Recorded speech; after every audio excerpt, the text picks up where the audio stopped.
Baik, kita masuk ke materi adalah tentang resiko.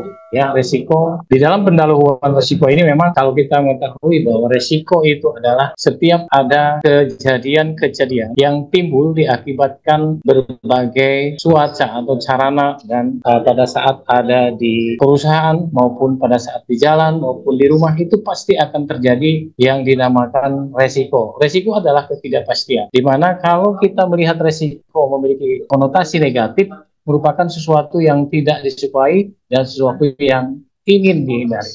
Sehingga definisinya seperti ini. Resiko adalah kejadian yang merugikan untuk diri kita sendiri maupun untuk orang lain. Resiko kalau dilihat dari segi investasi adalah kemungkinan adanya penyimpangan hasil atau keuntungan dari yang diharap. Resiko perusahaan adalah suatu peristiwa yang mungkin terjadi dalam organisasional perusahaan sehingga dapat mengakibatkan kerugian bagi perusahaan. Ini yang dimaksud dengan risiko di sini adalah akibat-akibat kejadian-kejadian atau kelalaian-kelalaian daripada pegawai yang menimbulkan bahaya atau kecelakaan yang diakibatkan kelalaian-kelalaian dari sistem, ya, dari sistem yang ada di perusahaan maupun yang ada di tempat yang lain, ya. Yang jelas kita berbicara resiko ini adalah tempatnya di perusahaan. Oke, baik, kita lanjutkan. Nah, di dalam konsepnya ini adalah semua orang yang menyadari bahwa dunia penuh dengan ketidakpastian kecuali kematian. Lain lagi, kalau kita melihat ketidakpastian ini pasti akan terjadi di mana dan kapanpun, ya, kecuali kematian yang tidak bisa diprediksi, ya. Kalau masalah banjir, masalah kebakaran, itu adalah kerugian-kerugian atau resiko-resiko ketidakpastian yang tidak kita inginkan, tetapi ada kemungkinan terjadi dan juga tidak terjadi. Ya, ini yang harus dipahami. Ya, jadi kalau kita sudah masuk di dalam konsep risiko, maka kita akan mengetahui langkah-langkah pengelolaan.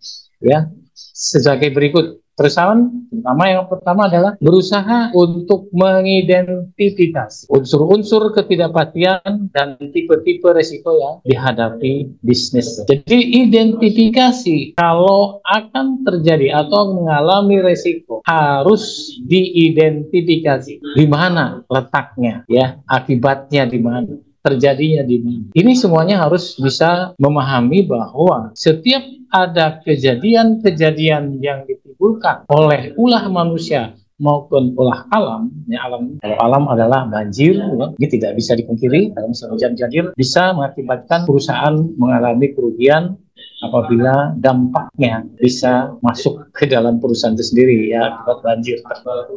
Yang kedua adalah berusaha untuk menghindari dan menanggulangi semua unsur ketidakpastian. Misalnya dengan membuat perencanaan yang baik dan yang cermat. Ini yang kedua. Yang ketiga, berusaha untuk mengetahui korelasi dan konsekuensi antara peristiwa sehingga dapat diketahui, ya, resiko-resiko yang terkandung di dalamnya. Ini yang berikutnya adalah berusaha untuk mencari dan mengambil langkah-langkah atau metode untuk menangkan resiko-resiko yang telah berhasil diidentifikasi, mengelola resiko yang dihadapi. Jadi langkah-langkah yang diambil pada saat akan mengalami ketidakpastian ini sering terjadi apabila ada hal-hal tersebut tidak mengetahui sistem atau langkah-langkah yang dihadapi. Contohnya, apabila di lingkungan rumah terjadi resiko meledaknya gas.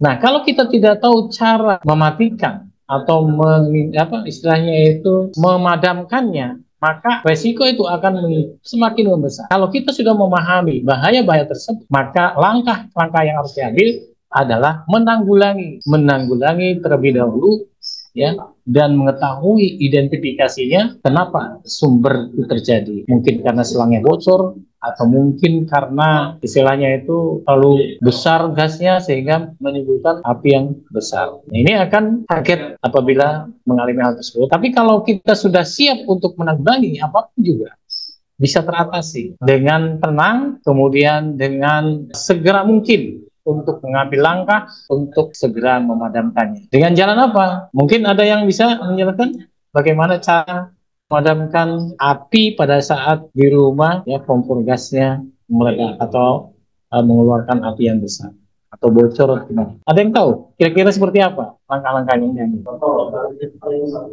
Pak Putu tahu Pak Putu?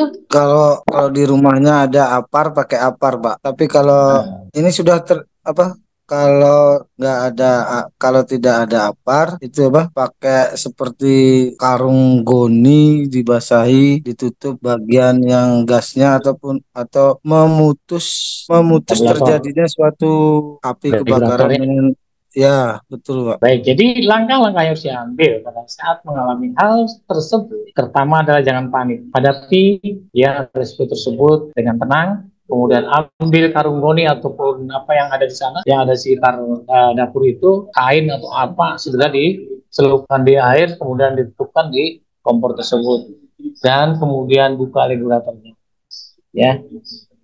Karena apa?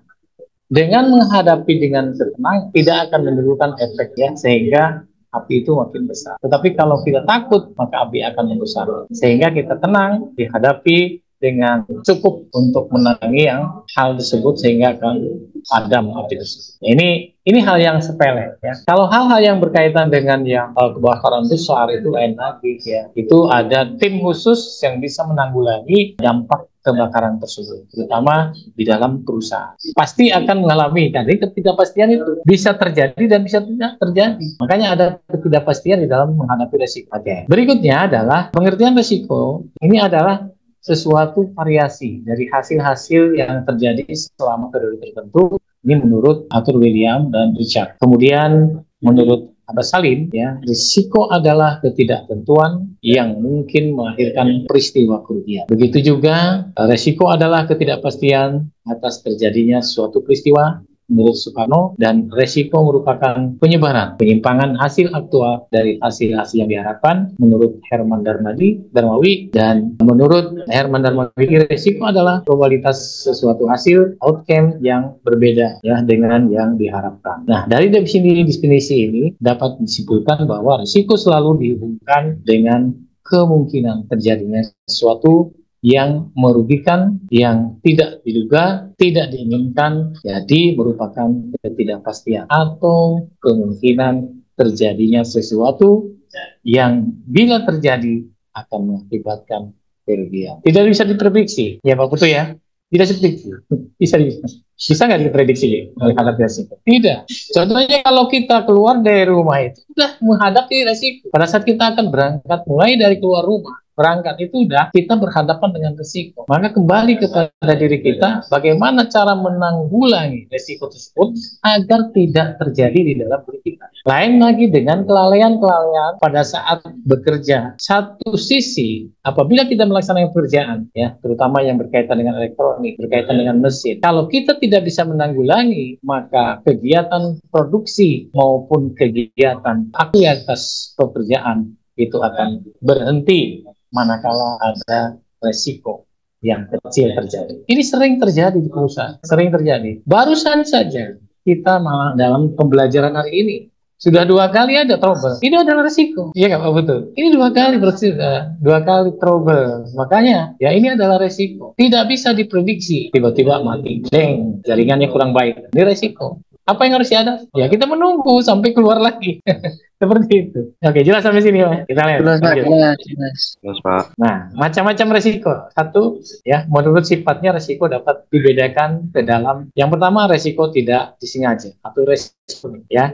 Yang kedua adalah resiko yang disengaja atau resiko spekulatif, dan yang ketiga adalah resiko fundamental. Kemudian ada juga resiko khusus, ada resiko dinamis. Ini di dalam resiko ini bisa dibedakan, ya, bisa menjadi resiko murni, resiko spekulatif, resiko fundamental, resiko khusus, resiko dinamis. Dan yang kedua, dapat tidak resiko tersebut dialihkan kepada pihak lain, maka resiko dapat dibedakan ke dalam resiko yang dapat dialihkan kepada pihak lain dan resiko yang tidak dapat dialihkan kepada pihak lain.